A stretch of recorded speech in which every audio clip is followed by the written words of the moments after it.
Metehan, Çin ordusu ile karşı karşıya gelmiştir. Etrafı gözetlemek için veziriyle bir tepeye çıkar. Bakar ki Türk ordusu Çin ordusu karşısında bir avuç karınca gibi duruyor. Veziri Mete'nin geri çekileceğini düşünerek sorar. "Ne düşünüyorsunuz efendim?"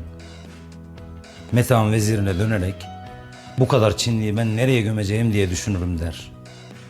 "Benden eğerimi isteyin vereyim. Atımı isteyin gene vereyim. Çadırımı isteyin vereyim. Fakat vatanımdan hiç kimse bir karış toprak istemesin. Vermem, veremem" diyen Metehan M.Ö. 209 yılında tahta geçmiştir. Türk Kara Kuvvetlerimizin ambleminde de görüldüğü üzere kuruluş tarihinin M.Ö. 209 olması Metehan'ın tahta geçtiği tarih olarak kabul edilir. Peki, kendisinden onlarca kat büyük ordulara karşı en ufak tereddüt etmeden, zafer kazanacağından emin olan ve "her şeyimi verebilirim ama vatanımdan bir karış toprağı kimseye vermem" diyen böylesine büyük bir komutanın torunları ne yapacaklar? Bugün etrafımızı saran açgözlü çakallar bizden bir karış toprağımızı alabilirler mi sizce? Bize neden bu kadar düşmanlar? Neden yıllardır üzerimize oyunlar kuruyorlar? Etnik ve mezhep farklılıkları kaşıyarak terörü desteklemeler, ekonomik baskılar, sağ sol çatışmasıyla iç karışıklık çıkartmalar, darbeler, ambargolar, yaptırımlar, dünyaya en kötü şekilde tanıtılan barbar Türkler algısı, sözde Ermeniye soykırım iddiaları, Avrupa Birliği kapısında uydurma bahanelerle yıllarca bekletilme, bitmek bilmeyen bu kin ve nefretleri neden? Güzel ülkemizin ve mazlum halkımızın, Kürtlerimizin, Alevilerimizin, azınlıklarımızın üzerinden yıllardır plan üstüne plan yaparak oyun kurmaya çalışan, kanla beslenen bu leş yiyici çakallar, sırtlanlar, akbabalar kimler? Elbette içimizdeki vatan hainleri de dahil bu düşmanların kimliğini tüm aklı başındaki insanlar biliyor. Evet, bu kokuşmuş emellerin hedeflerini biliyoruz bilmesine de şu anda bu kudurmuş köpeklere ne oldu da savaş çanlarını çalmaya başladılar? Mesele sadece Doğu Akdeniz'deki yeraltı kaynakları mı? O yüzden mi Türkiye karşı birlikler kurup satın aldıkları medyalar aracılığıyla her gün yeni yeni tehditler icat ediyorlar? Bu sorunun cevabını anlayabilmek için büyük resme bakmamız şart. Resmi bitirdiğimizde tüm gerçekleri apaçık göreceğimizden eminim.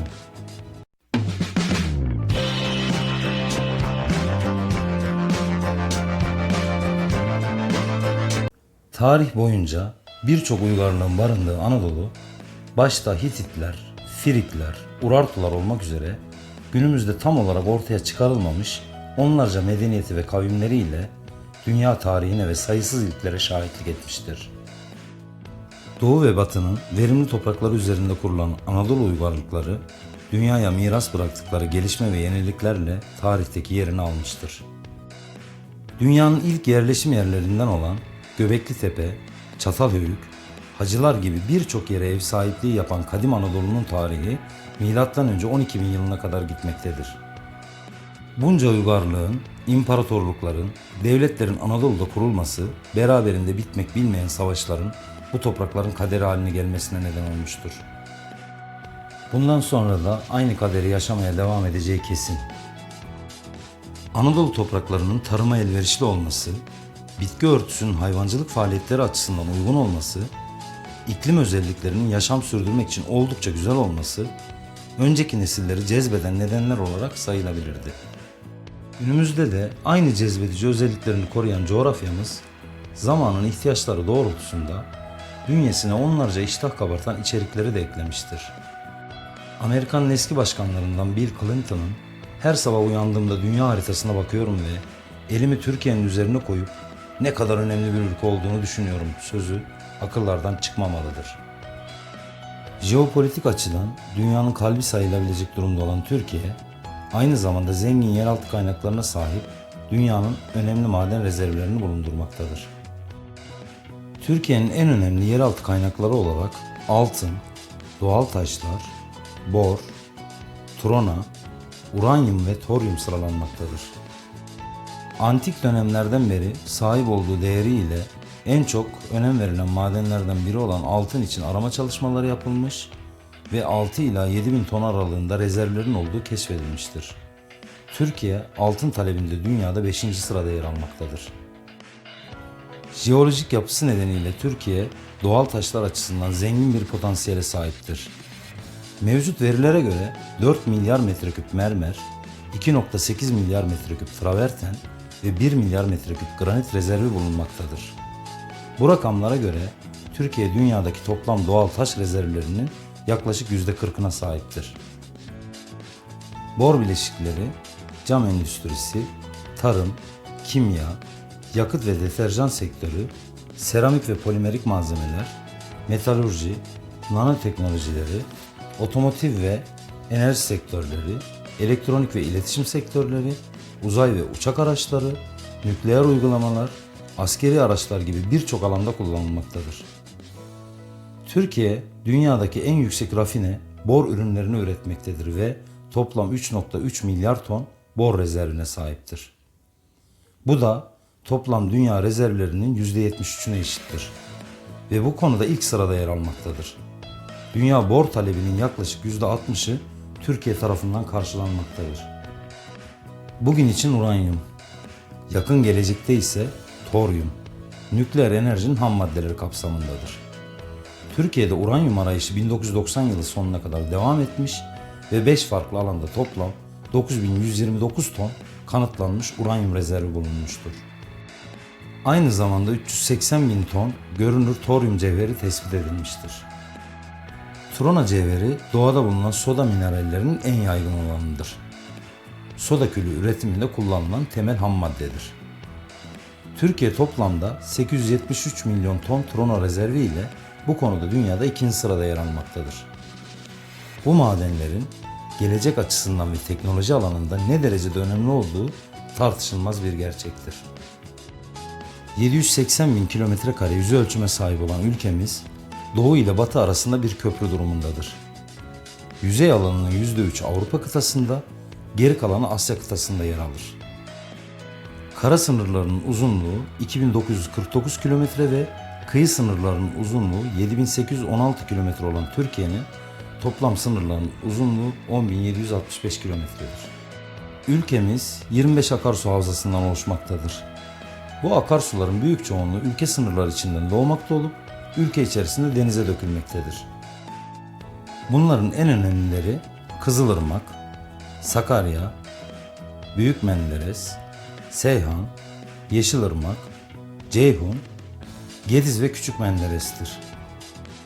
Sınırlarımızın içinden doğup başka ülkelerin kıyılarından denize dökülen akarsularımız ise Fırat, Dicle, Çoruh, Kuna ve Aras nehirleridir. Asi ve Meriç nehirleri ise başka ülkelerin topraklarından gelip ülkemiz kıyılarında denize dökülmektedir. Aynı zamanda ülkemizde 320 adet doğal göl bulunmaktadır ve işletmede olan 861 adet baraj mevcuttur. Yıllık ortalama yağış yaklaşık 574 mm olup yılda ortalama 450 milyar metreküp suya tekabül etmektedir. Ülkemizde çeşitli maksatlara yönelik olarak tüketilebilecek yerüstü suyu potansiyeli yılda ortalama toplam 94 milyar metreküptür. 18 milyar metreküp olarak belirlenen yeraltı suyu potansiyeli ile birlikte ülkemizin tüketilebilir yerüstü ve yeraltı su potansiyeli yılda ortalama toplam 112 milyar metreküp olup 57 milyar metreküpü kullanılmaktadır. Şimdi siz değerli izleyicilerimize bunca su kaynakları verilerinin rakamsal değerini vermemin bir nedeni var elbette. Zira dünyada su kaynaklarının hızla eridiği ve yıllar geçtikçe suyun benzinden ya da diğer enerji kaynaklarından çok daha değerli hale geleceği kaçınılmaz bir sonuçtur. Anlaşılan o ki güzel ülkemiz dünyada en çok önem verilen birçok yeraltı ve yerüstü kaynaklarına sahip. Bunun yanına Karadeniz'de bulunan gaz rezervi, Doğu Akdeniz'deki mevcut yeraltı kaynakları eklendiğinde ve yeni bulunacak keşiflerde dikkate alındığında resmin birinci karesi şekillenmiş oluyor. Türkiye'ye kötülük yapma peşinde olan yamyamlara bir bakalım şimdi de. Bu devletlerin hepsinin kendi güçlerine göre görevleri belirlenmiş. Satranç tahtasındaki küçükbaş piyonların öncüleri bazı Müslüman devletler maalesef. Yüzyıllarca beraber yaşadığımız bu Müslüman halkların çoğunluğu aslında Türkiye'yi seviyor ve kesinlikle savaş istemiyorlar. Ancak yöneticileri tartışmasız Türkiye düşmanı. Darbelerle ve abilerinin destekleriyle yönetimi ele geçirip kendi halklarına da zulümler yapan bu liderler, kucaklarında oturdukları kişiler neyi emrederse harfiyen yerine getirip onlardan izinsiz tuvalete bile gidemiyorlar. Örneğin Müslüman Mısır'ın yönetimini hain bir darbeyle ele geçiren Sisi, Türkiye'yi yok etmek için planlar yapmakta ve savaşın alevlenmesi için birçok taktik geliştirmektedir. Aslında Sisi'nin içinde taşıdığı kötülük, kin ve nefret bütün Müslümanlara karşıdır. Yönetime geldiği günden beri İslam adına olumlu hiçbir şey yapmamış, aksine 1500'e yakın camiyi yıktırmıştır. Mısır'da şu anda milli bir ordu yoktur. Geçimini sağlamak için pazarlarda domates, biber satan, ordu görünümlü milislerden oluşan silahlı güçler ise çok zayıftırlar. Sonuçta Sisi, Türkiye ile sıcak bir savaşın içine girecek olursa saatler içinde hezimete uğrayıp yok olacağını çok iyi biliyor. Bundan dolayı Sisi ne yaptı? Avrupa ülkeleriyle yakınlık kurdu, başta Amerika Birleşik Devletleri ve Fransa olmak üzere silah satın alma anlaşmaları yaptı. Milyar dolarları bu ülkelere ödemeye başladı. Ülkesinin zararına ve kayıplarına neden olmasına rağmen Yunanistan'la münhasır ekonomik bölge anlaşması imzaladı. Yani Türkiye ile aynı anlaşmayı yapsa çok daha büyük bir alana sahip olacakken hayır biz istemeyiz, biz buraları Yunanistan'a vereceğiz dedi ve Yunanlılara denizlerini hediye etti. Sinsi Sisi'nin planı ne peki? Müslüman Türkiye ile Yunanistan arasındaki savaşı kışkırtacak, ağlak Yunanistan da Amerika Birleşik Devletleri, Rusya ve Avrupa Birliği başta olmak üzere tüm Hristiyan dünyasını yardıma çağıracaktı. Mısır da bu Haçlı ordusunun saflarına katılarak Türkiye ile savaşa girebilecekti. Böylece iktidarını garanti altına alıp saltanatına devam edebilecek ve Türkiye'yi saf dışı bırakacaktı. Diğer iki piyon devlet yöneticisi Suudi Arabistan lideri Muhammed Bin Selman ve Birleşik Arap Emirlikleri lideri Muhammed Bin Zayed'dir. Hedefler gene aynı. Bu iki satılmış da koltuklarının ve servetlerinin peşinde halkını umursamadan Amerika Birleşik Devletleri ne derse onu harfiyen yerine getiren kuklalardır. Türkiye'nin büyüyerek güçlenmesi ve dallarını oralara kadar uzatması bu diktatör yöneticiler üzerinde paniğe yol açmış ve büyük ülkelere paralarını peşkeş çekerek onların eteklerinin altına sığınmışlardır. Türkiye yok olursa Müslüman halklarının peşinden gideceği İslam'ın son ordusu da yok olur, onlar da diledikleri gibi zenginlik içinde yaşayıp giderler. Bu nedenle ülkemize düşmanlıkta birbirleriyle amansızca yarışmaya çok heveslidirler.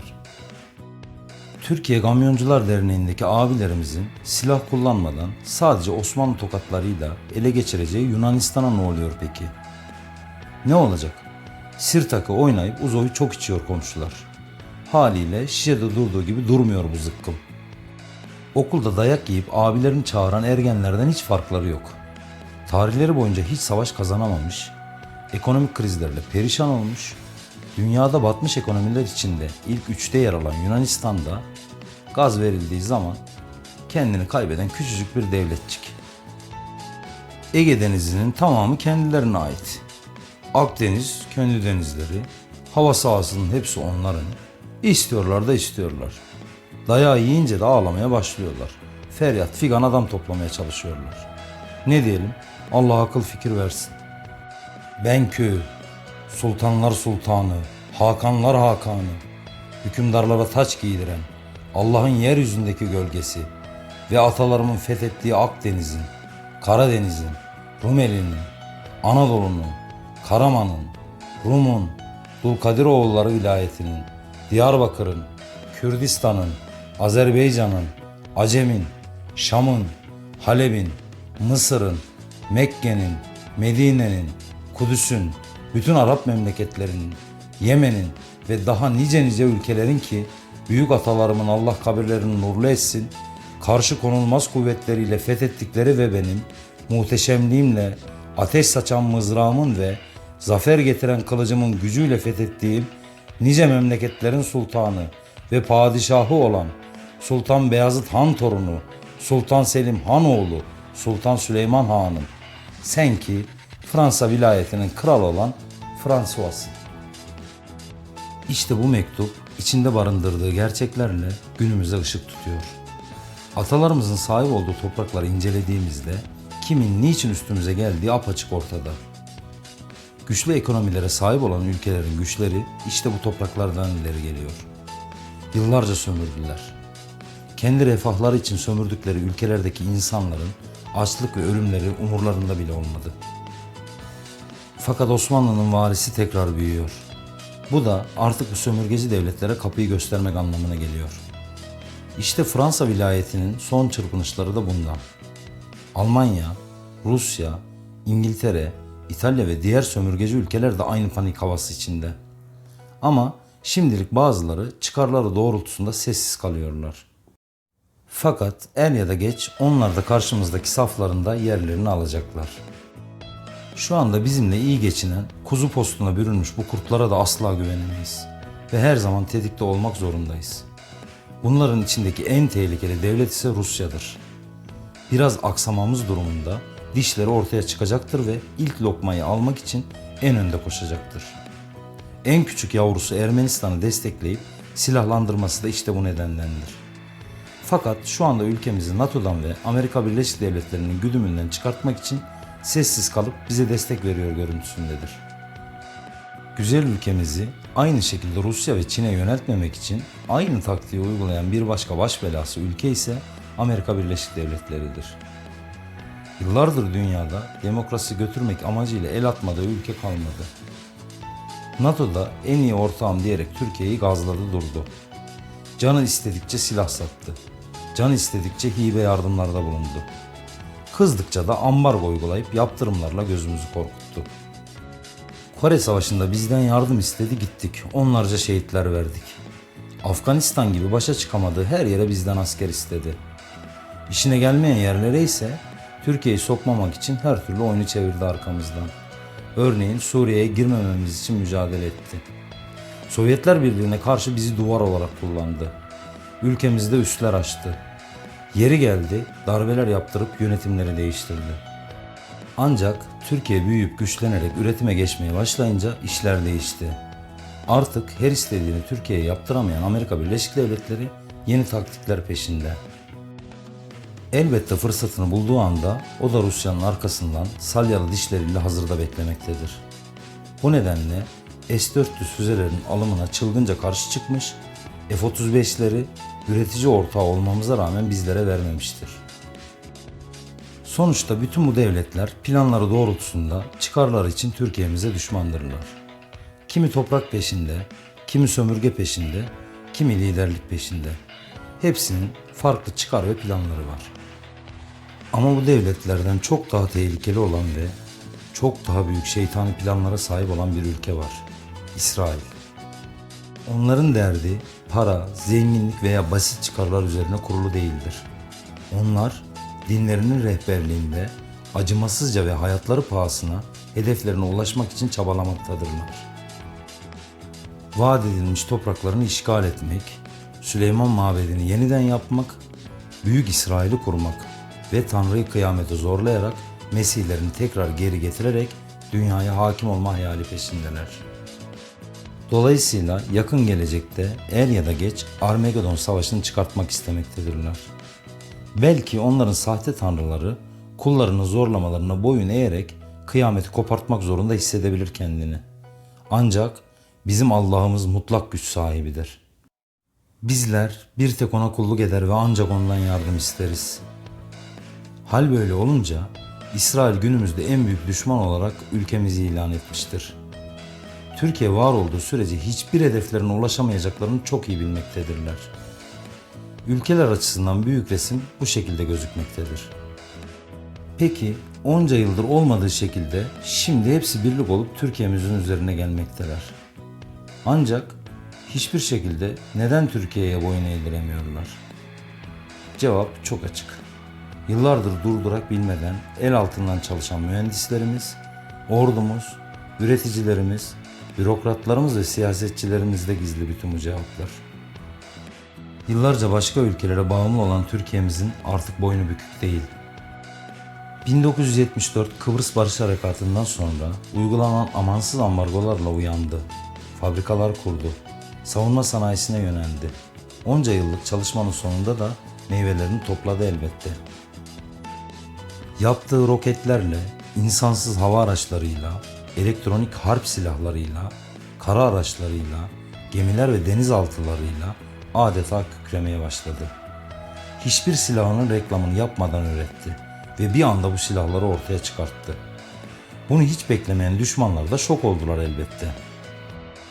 Şu anda bilinen silahlar bile düşmanı titretip dostları güldürürken henüz bilmediğimiz bazı dehşet verici silahlara sahip miyiz acaba? Kim bilebilir ki? Ancak Türkler sürpriz yapmayı çok severler. Topunuz birleşin gelin, hodri meydan diyorken başkanımızın belli ki bir bildiği var. Bizlere yeni müjdeler verilmeye devam edilecek gibi görünüyor sanki. Caydırıcı silahlar şüphesiz çok önemli. Ancak zafer bir tek silahla kazanılmaz. Son günlerde söylenen, biz ordusu olan bir devlet değil, kendisi ordu olan bir milletiz sözü son derece doğrudur. Bunu bütün dünya bilmektedir. Türk'ten korkularını tarih boyunca zaten hiçbir zaman gizlememişlerdir. Ancak resmin son bölümlerinin çizilebilmesi için elzem olan bir durum daha kalmıştır geride. Dünyadaki mazlumların tarafında olan, haktan yana tavır alan tüm insanların destekleri çok önemlidir. Can Azerbaycan'dan, Turan Birliği'nden ve Pakistan'dan şüphemiz yoktur. Ancak artık Müslüman Arapların da uyanmasının zamanı gelmiştir. Gözleri Suriye'yi, Mısır'ı, Yemen'i, Libya'yı, Irak'ı, Somali'yi, Sudan'ı görmüyor mu? Birlik olunmazsa bu acıların sonu gelmeyecektir. Böl parçala taktiğiyle Filistin diye bir devlet nasıl haritadan silinip yok olduysa onlar da yok olacaklardır. Haritalarının cetvelle çizildiğini, bayraklarının yabancılar tarafından 20 dakika içerisinde çizilip ellerine verildiğini hiç mi araştırmıyorlar? Allah'ın ordusunda yer almak yerine aptal ve çıkarcı liderlerinin peşinden gitmeleri kendi sonlarını getirecek. İnşallah onlar da gerçekleri görüp Rabbimizin emrettiği şekliyle doğru yolda giderler. Böylelikle İslam'ın sancağı yeniden şahlanır, insanlarımız da Osmanlı döneminde olduğu gibi huzur ve kardeşlik içinde yaşarlar. Sonuç olarak düşmanlarımızda tarihten gelen kuyruk acıları, bizlerde de Allah sevgisi ve şehitlerimizin kanlarının suladığı bu topraklar oldukça savaş kaçınılmazdır. O zaman hadi buyurun gelin. Savaş Türk'ün düğünüdür. Karşınızda bir adım geri atan namerttir.